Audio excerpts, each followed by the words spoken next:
سلام سلام تطلتنا سمرة لو منهم تلو تحدش دينا تحسيزهم قرين يقول نتشان حدشتهم سبسكرايب قاري ترصع فيديو لايك بدنا جمروه ሰበር ቡም ሰበር ኣብ ከተማ ቡሬ ከምታ ኣመላ ናይ ብልጽግና ሬሌ ታዝ ጉረና ረስድረን ንኻላይ ግዜ መጽያ ኣብ ናይ ደንበርሽ TDF ዘለዎ ከባቢ ንኽትወቃ ዜራ ንኽትምለስ ጎብንያ ንኽትምለስ ኣብ ከተማ ቡሬ ተሓምሻ ወዲቓ ኣላ እዚ ዓውይ ዓወትዩ ዓውይ ብስራትዩ TDF كم نخل مسكري TDF نشلالن نخلينا عين شكولن زبلن مهناتون ازي تقبر مرسون ازي كاب حجي حنت ونزاتل درون نابترا يلا تمزيا تسحنا تمزيا سلازي انتم عفر لهم شفاتو درون اللي كنت تقولون وركم تمسات درون هم تريوا عن حجي صمد بخالي أي تترجمونها بزي حنا قريت أمنا نصوم سبيبي كتصمد تلاهم نحنا مسحورنا نتأميدنا ترجموها وتقيتنا زادرون زيا سلازي تصمد الغرميت أبصحلهم نازم شافاتو شير فولو بمال أبصحلهم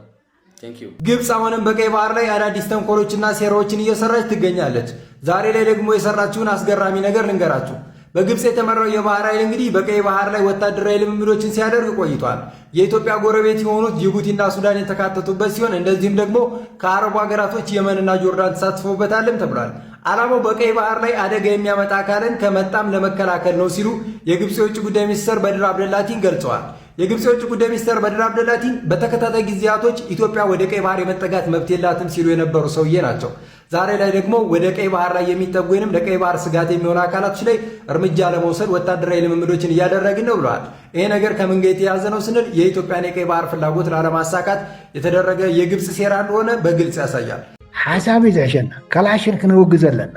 ካላሽን ኣብ ትግራይ ከማንም ዘርን ላዕሊ ክትገዘሉ ዘለዋ ክልል እዩ ናይ ማን ሰላም ግን ብጸሎት ኣይትመጽእ ብቸርች ኣይትመጽእ ወለዶ እዩ ዘምጽእ ወለዶ ኣቲ ካላሽን ሒዝዎን ምስባር እንትጅምር ምቅጻል እንትጅምር ዝኾነ ይኹን ኢሉ ናብ ሰላም እንትመጽእ ሽዑ ኣሕሊፉ ዝህቦ እንተመጺኡ ክሕተት እዩ ማለት እዩ ሽዑ ፌደራል ፕሮቴክት ተዘይገይርዎ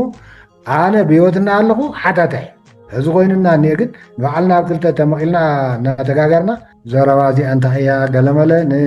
ንፖፑሊዝም ወዲእና ይቅርታ ግበረለይ ደሳ እቲ ናይቲ ፓብሊክ ሪኣክሽን ገለመለ ድፍር ኢልኩም እተው በቃ ኣብ ትግራይ ብፍላይ መማረፅ እውን ስለዝሰኣነ ስለዝተወቅዐውን በቃ ዝኾነ ተደርበየሉ ካብ ምስማዕ ሓሊፉን ስቑኢለው ኣናእሽተይ ኮሜንት ካብ ምግባር ካብ ፀርፊ ሓሊፉ ክኸድ እውን ኣይከኣለ ክሕዝነና ኖ ዝብል ወለዶ ከይፍጠር ጎረሩ ተታሒዙ እዩ ዘሎ ፈት ኣይኮነ ብቀዳማይ ፕሮቴስት ይገብሩ ነይሮም ተንኮሉ ከመይ ብቐላላ ከም ዝወቕዕዋ ሪኢኹም ትግራይ ዚስማይ ናይ እክብ ዝበለ ሰብ ድምፂ ዘይስምዐላ እያ ተመሊሶም ቀጥቂጦም ተጋጊና ቢሎም ተመሊስካ በቃ ሸብረኽ ተብሎ በዚ ድማ ሄሮ ኮይኖም ይወፁ ሕዋቶም ብሕዋትካ እኳን ብሕዋትካ ብኻሊእ ናይ ሰብ ፍጡር ጅግና ይኽውን ኤብረን መሲንጋ እዚዩ ናይ ዩናይትድ ስቴትስ ምስ ሚትኻ ዘለኻ ሃይለ ሓወይ እታ ናይ ወርቅነህ ኢጋድ እያ እታ ሰበይቲ እዛ ናይ ሳውዝ ኣፍሪካ ከዓ ጓል ኣንስተይቲ እያ ተባዕታይ ኣይኮነን ንፅቡቅ ኣስተኻኽላና ቀፅል ግር ፅቡቅ እታ ናይ ደቡብ ኣፍሪካ ሰበይቲ እያ ትኽክል ኢኻ ኣብኡ ሕውሰብ ኢለ መሲንጋ ያው ኣምባሳደር ናይ ኣሜሪካ እዩ ናይ ብልፅግና ዕስው ኢልና ንኣሜሪካ ብዙሕ ቢልና ኢና ጠሪዕና ኢና አንፌር ዘይኮነ ፕራክቲስ ይገብር ነይሩ እዩ ኣብ ትግራይ መፅኡ ንሰራዊት ትግራይ ከጥፈኩም እዩ ከምዚ ኢሉ ከፈራርሕመኩ ኢሉ ኣብ ሽረ ቃል ብቃል እውን ቅድሚ ሒዝ ገሊፀ እየ ንሱ እውን እቲ መጥቃዕቲ ናይ ብልፅግና በፂሕዎ ኣሎ እቲ ደብዳቤ ማለት እዩ ከምኡ እውን ተወሰኽቲ ናብኡ ናይ ዴረን ዎልሽ ናይ ዩናይትድ ኪንግደም ኣምባሳደር ኣብ ኢትዮጵያ ማለት እዩ መጨረሻ ዶክተር ኣነት ተባሃለት ኣብ ናይ ዩኒየን ናይ ዩሮፒያን ዩኒየን ሬፕሬዘንታቲቭ ዝኾነት እያ እዚኣቶም ሓፈሻዊ ቀለልቲ ሰብ ሞያታት ኣይኮኑን ኣብዚኣ ግን ክላዎ ዝደሊ ናብ ሓፈሻዊ ናብ ዩናይትድ ኔሽን ናብ ዩሮፒያን ዩኒየን ናብ ኣሜሪካ ስቴት ዲፓርትመንት I understand ገረሞኒው ተወሳኺ ክላዎ ዝደሊ ንቐጻሊ ወይ ድማ እዚ እውን ናብ ኣሜሪካ ባዕልና ኣብዚዩ ስለ ዘለና ሓደ ሰባት ክነት ኣተሓይዝና ክነእትዎ ኢና ግድ የለን ናይ ባዕልና እውን ወሲኽና ከም ዳያስፖራ ከም ዘይግነት ናይ ዓዲ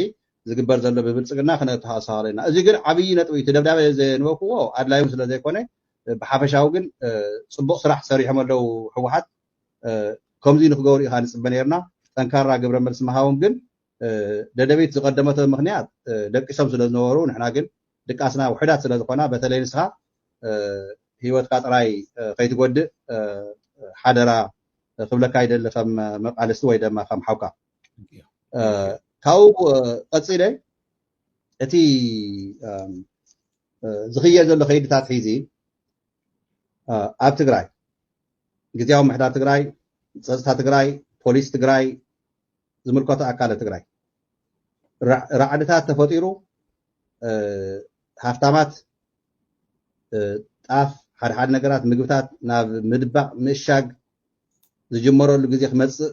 ይኽእል እዩ እዚ ዝገብሩ ኣካላት ተሪ ዝኾነ ስጉምታት ንኽውሰድ ስርዓት ክነትሕዝ ክንክእል ኣለና ከም ተጋሩ ኣብ ትግራይ ስርዓት ክትሓ እዚ ነገር እዚ ብስሩ ጨካናት ምዃኖም ከምዚ ዝገብሩ ኣካላት ሓደ ጨካናት ምዃኖም ዘርእየና ኣብቲ ኩናት እዚያት ይግበር ከም ዝነበረ ናይ ዲያስፖራ ቅርሺ ሓገዛት ዝኸይድ ነበረ ብኡታት ከም ዝሃፍተሙ ውልቀ ሰባት ከም ዘለውዎ እዚ ግን ባዕሉ ይዋፈር እዩ ናብ ሰራዊት ናብ ፖሊስ ናብ ካልእ ነገር ማለት ኔትወርክ ይስራሕ እዩ ከምዚ ስለዚ ኣብ ከምዚ ክንጥንቀቕ ኣለና ዘሎ ዕዳጋ ሒዚ ጽባሕ ንጎ ግን ጥለቢሎም ከም ድልየቶም ናብ 100-200% ሃይጃክ ክገብርዎ ክፍቀድ የብሉ መኻዚናት ክድርደር መእሸጊ ክግበር ወኣብ መኖርያ ገዛውቲ ተቀረኮም ምሕባእ ተጀሚሩ ንኻሊእ ትረፍስ ድሕሪ ውዕል ቪክቶሪያስ ስሚንቶ ተቀረስ ኣብ ገዛውቲ መኖርያ ይድብቑ ነይሮም ጠጠው ኢላ እታ መሽን ተባሂሉስ ናይ 1000 ቅርሺ ዝነበረ 2000 ክሸጥዎ ምንታ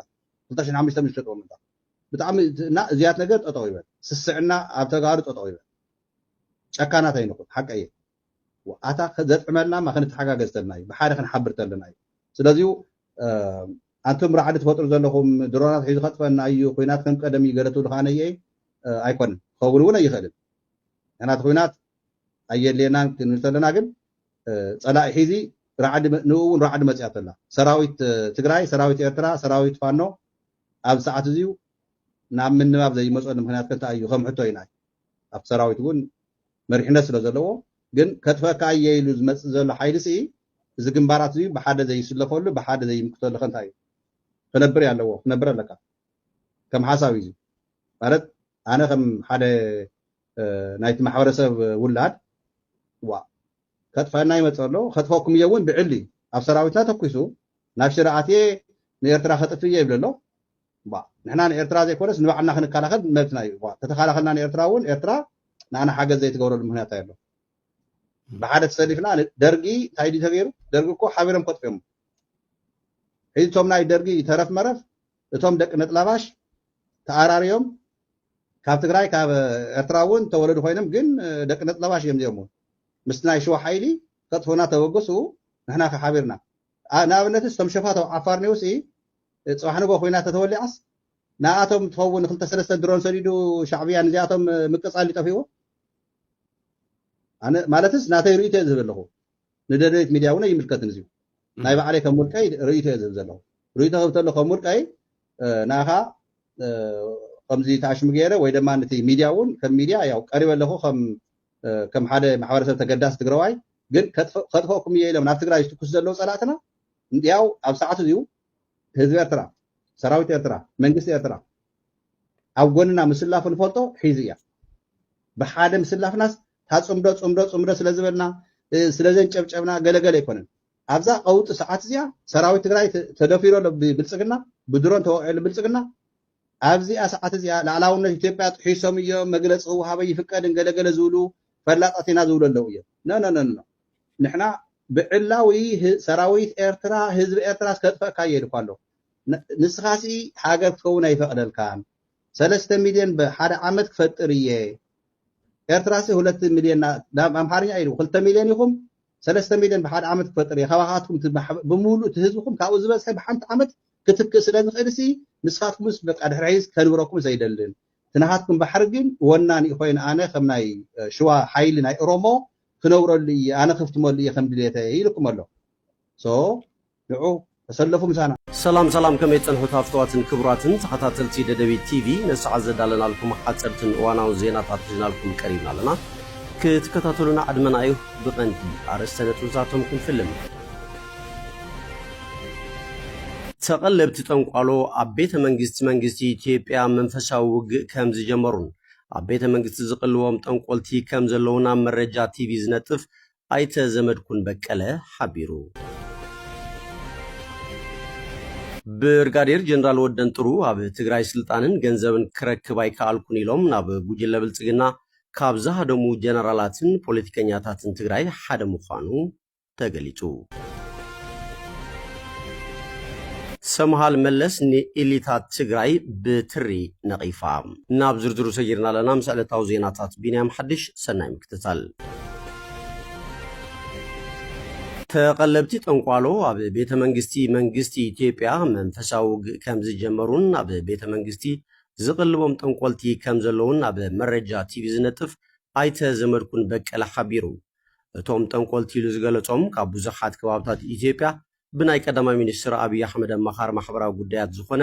ኣይተ ዳንኤል ክብረት ዝሕረዩን ዝእከቡን ከም ዝኾኑ ዝሓበረ ኣይተ ዘመድኩን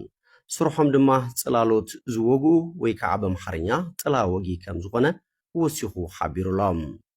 ኣብዚ ጉዳይ ብዙሓት ነጠፍቲ ማሕበራዊ ሚድያን ወሃብቲ ሓሳብን ዝተፈላለዩ ርእይቶታት ዝሃቡ ኮይኖም ካብ ቀሺ በላይ ተኽለ ዝተባሃሉ ትግራዋይ ካህን ብስልኪ ናብ ደደቢት ደው ኢሎም ከም ዝሓበርዎ ግን እዚ ኣብ ማሕበረሰብና ስግኣት ምፍጣር ኮነ ተባሂሉ ስራሕ ናይ ኣቦታት ናይ ሚድያን ፕሮፓጋንዳን ስራሕ ከም ምዃን ሓሊፉ ማይ ዝቋፅር ነገር ከም ዘይብሉ ገሊፆም ጽላሎት ወጊኦም ህዝቢ ትግራይ ምጥፋእ እንተዝኽእሉ ነይሮም ክሳብ ሕጂ እንታይ ኣጽንሖም ታንክን መዳፍዕን ከ ንምንታይ ይኸስሩ ክብሉ እውን ወሲኾም ሓቢሮም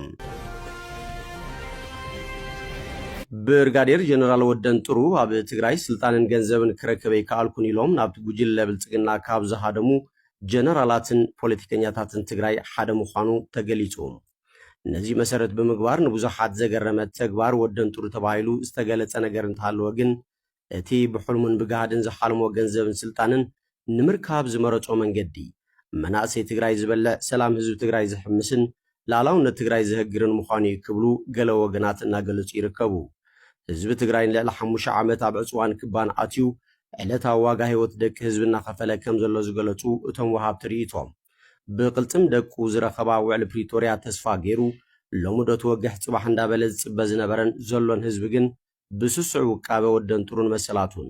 ኣብ ልዕሊ ናይ ደገ ጸላት ሽፍትነት ተደሪብዎ ተስፍኡ ከጸልሙቱ መሳርሒ ጸላኢ ኮይኖም የገልግሉ ኣለው ክብሊኦም ሓቢሮም ብርጋዴር ጀነራል ወደን ጥሩ ዓርሱ ኣብ ዓፋርን ካልኦት ከባብታትን ናይ ዘለው ሸፋቱ ኣዛዚ ኢሉ ዝጽውዕ እንትኸውን ኣብ ዝሓለፉ እዋናት ኣነ ኢንተርናሽናል ጀነራል ብዝብል ጃህሩ ንብዙሓት መስሓቂ ኮይኑ እንፈልጦ ካብ መራሒ ሽፍትነት ዘይሓለፈ ውልቀ ሰብ እዩ ክብሉ ድማ ገሊፆሞም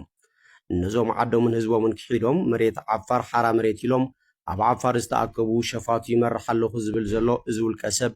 ምስ ቢቢሲ ትግርኛ ብዝገበሮ ቃለ ምሕተት ምስ ኣባላት ሰራዊት ትግራይ TDF ውግእ ከም ዝተኻየደን ካብቶም ዝእዞም ሸፋቱ ብጀካ ሓደ ሰብ እግሩ ዝቆሰለ ካልእ ምንም ዓይነት ጉድኣት ከም ዘይበጽሕን ትሕብር ብወገን ኣባላት ሰራዊት ትግራይ ግን ብርክት ዝበለ ክሳራ ከም ዝበጽሐን ኣምሲሉ ጻዕዳ ሓሶት ኣብ መዓልቲ ፀሓይ ክዛረብ ምስምዖም ከም ዝሕዘኖም እዮም ሓቢሮም ካብ ኩሉ ንላዕሊ ብዙሓት ዘገረመ ኢሎም ከም ምኽንያት ዝገለጽዎ ድማ ሰራዊት ትግራይ ነዚ ክሳራታት እዚ ዝተቃልዐሉ ምኽንያት ሆሆ ኢሎም ናብ ውግእ ዝኣትዉ ብስለት ዘይብሎም ምዃኖም ኢሉ ዝገለጸሉ ሚዛን ጫፍ ውርደት ዝኾነ ኣገላልጹ እዩ ክብሉ ድማ ገሊጾም ሰራዊት ትግራይ ዓለም ዝመስከረሉ ኣቦ ቆረፃን ወናኒ ብሱል ወታደራዊ ሳይንስን ጥበብን ምዃኑ ጥራይ እንተይኮነስ ንባዕሉን ወደን ጥሩ እውን ኣጻብዑት ሒዞም ናይ ምትኳስ ሓሁ ዘምሃርዎ ኣዘዝቲ ዝሓዘ እውን ምዃኑ እዮም ገሊጾም ናትና እዩ ናይ ተጋሩ ኣብ ተጋሩ ብኽልተ ኣቅጣጫ ዝሞቱ ሞርዶ ስለዝኸውን መስዋዕትታት ከም ዝኸፈሉ ፈልጥ እየ ንሕና ብዙሕ ሓይሊ ነሳትፍ ናብቲ ውግሶም በሎ እናበሉ ከርኩ ሓዞ ብድሕሪት ብቅድሚት እናቀልቀሉ የዋግኡ እዮም ንሕና ብጣዕሚ ጥንቃቅ ብዘለዎ መልክዕና እናዋግኦም ብግልፂ ክነግረኪ ኣባና ኪሳራ ዝበፅሐና የብልናን ሓደ ሰብ ኣብ እግሩ ተወጊእና ብካሊኡ ክሰራግጥ ትኽእል ካሊእ የብልናን ሳዕ ሕዚ ንሶም ኪሳራ ዝበፅሐ ምዃኖም ፈልጥ እየ ገይብፅሕና ቀቲልና ኣቁሲልና ክብለከ ይደሊ ንሱ ናተይ መስዋዕቲ ናተይ ሽግር ኢለ ስለዝሓስብ እዚ ዘሎ ኪሳራ ናይ ተጋሩ ናይተን ተጋሩ ዝወለድኦ መናእሰይን ኣብቲ በከተል ዝነበሩ መናእሰይን መስዋዕቲ እዩ ኢለ ስለዝኣምን ዘይንዓወት ክነግረኪ ይፍኣል ወደን ጥሩ ከመጋጣሚ ኮይኑ ካብ መጀመርያ ክሳብ ዛ ናይ ሕጂ መኸተ መራሒ ኮይኑ ናብዚ ዘብፅሖ ናይ ውትድርና ወላዲኡ ንመራሒ እውን ጀነራል ፍስሓ ማንጁስ እዩ ክብሉ እውን ገሊፆም ብኻልእ ወገን ግን ጀነራል ወልደ ጀወርግስ ተኽላይ ሸሪፎ ከም ዝገለጾም ኣብቲ ከባቢ ሸፋቱ ካብ ዝተኮስዎን ታሕትሪም ዝብላ ጠያይት ወፃኢ ብሰራዊት ትግራይ ዝተተኮሰ ጥይት ከም ዘየለን ኣብቲ ከባቢ ዝተገብረ ውግእ ከም ዘይነበረን እዩ ሓቢሩ ዓፋር ዝተገብረ ውግእ የለን ኣነ ይፈልጥን ዓፋር ናበሉ ግን ሲሎም ብድልየቶም ይፅውዑ ኣለዉ ዝተፈላለዩ ማሕበራዊ ሚድያ እውን ይሰማዕ ኣለኹ ዝተፈላለዩ ሰባት እውን ይሰማዕ ኣለኹ እዚኦም ከዓ ናይ ትግራይ ሕማቕ ነገር ዝደልዩ ሰባት እንተዘይኮይኖም ፍጹም ናብ ዓፋር ዝኣተው ሓይሊ የብልናን ጭራሽ ዝነበርዎ እቶም ሸፋቱ ኣብ ናይ ራያ ዓዞ ወረዳ ናይ ዋጅራት ወረዳ ኣብዚ ከባቢ ዝርከቡ ዝነበሩ ሸፋት እዮም እዞም ሸፋት እሶም ኣብኡ ኮይኖም ይህውኹ ነይሮም መስመር ናብ ራያ እውን ተሽከርካሪ ከይሓልፍ ናብ መቐለ እውን ከይኸይድ ኣብቲ ከባቢሱ እግርግር ይፈጥሩ ነይሮም ተደጋጋሚ ክትራን ተደጋጋሚ ዝርፊያ ተደጋጋሚ መኪና ምስባር ተደጋጋሚ ካልኦት ስራሕቲ ትንኮሳታት ይፈጥሩ ነይሮም ክሳብ ደደርባ ከባቢ ይመፁ ነይሮም ተጋዳላይ እውን እናለመነ ግደፉ ባዕልና ንባዕልና ከምዚ ኣይኮነ እናለ ሰረ ናይ ሰራዊት ኣመራርሓስ ኩሉ ተጋዳላይ ይልምኖም ነይሩ ጠቕላላ ድሓር ኣብቲ ቅድሚት ከባቢ ሚልክ ዝበሃል ቦታ ኣሎ እዚ ናይ ራያ ዓዞ እዩ ካብኡ ንፀጋም እውን ናይ ዋጅራት ከምቲ ዝበልክኹ እዩ ኣብዚ ከባቢ ኮይኖም ዋና መተሓላለፊኦም መሰልጠኒኦም ገለ ነይሩ ናብኡ ናትና ሓይሊ ክግስግስ ከሎ ሃዲሞም እዮም ከይዶም ሓንቲ ክላሽ ጥይት እውን ኣይተኮስናን ክሳብ ዘለምዓንቲ ሰምሃል መለስ ንኢሊት ትግራይ ብትሪ ነቒፋ ሰምሃል መለስ ነቐፌታ ኣብ ፌደራል መንግስቲ ጥራይ ከይተሓፀረ ንኢሊት ትግራይ እውን ብትሪ ነቒፋላ ኣዳላዊት ፖድካስት ዘስታንዳርድ ሲግናል ዝኾነት ጋዜጠኛ ፀዳለ ለማ ጉዳይ ዘይተርፍ ኩናት ጀነራል ጻድቃን ገብረ ትንሳኤ ኣብ ስትራቴጂካዊ ማእኸላይነት ታሪክ ጂኦግራፊ ወታደራዊ ስነ ምግባር ትግራይ ዘተኮረ ጽሑፋቱ መበገስ ገይራ ሰምሃል ኣቀዲማ ክዳን በጊዕ ዝለበሰ ተኽላይላ ዝገለጸተሉ ምኽንያት ክተብርሃላ ኣብ ዝሓተትሉ እዋን ሰምሃል ኣብ ዝሃበቶ መልሲ ንጽሑፍ ጀነራል ጻድቃን ጻውዒት ሰላም ተመሲሉ ብሓደ ወገን ሰላም ይጽዋዕ ኣሎ በቲ ካልእ ወገን ድማ ኩናት ዘይተርፍ እዩ ይብል እቲ ጀነራል ጥንካረ ሰራዊት ከም ሓይሊ ትግራይ ምቕራቡ ዘደናግር ምዃኑ ዝገለጸት ኮይና ኣብ ካልእ መድረኽ ድማ ካብ ስልጣን ክእለ ዝገበረ ሰራዊት ትግራይ እዩ ክብል ምግላጹ ነንባዕሉ ዝጋራጭ ሓሳብ እዩ ክትብል ገሊጻቶም ብኻልእ ሰምሃል ማእኸላይነት ዝብል ናይ ትግራይ ኤሊታት ናይ ሓሶት ትረኻ እዩ ትብል እቲ ቁኑዕ ኤሊታትና ኣዝዮም ስሱዓትን ብቕዓት ዘይብሎምን ስለ ዝኾኑ ሕጂ ንነብስና ከም ወከልቲ ዓበይቲ ሓይልታት ኢትዮጵያን ኤርትራን ክንቀርብ ንጓይ ኣለና ትብል እዚ ኩናት ደው ንምባል ዝድለ ዘሎ ፖለቲካዊ ድሌት ናይ ኤሊታት ትግራይ ጥራሕ እዩ ክትብል እውን እያ ተዛሪባ Okay, I think there's on the issue of the sort of the separation of party and state kind of thing that Tzadkan and Getachew were pushing. I think in that particular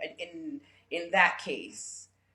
there is a particular legal impediment to the separation of the party and state because once you signed Pretoria as TPLF and once Nairobi was signed by Wadwada as TPLF combatants, you have now fused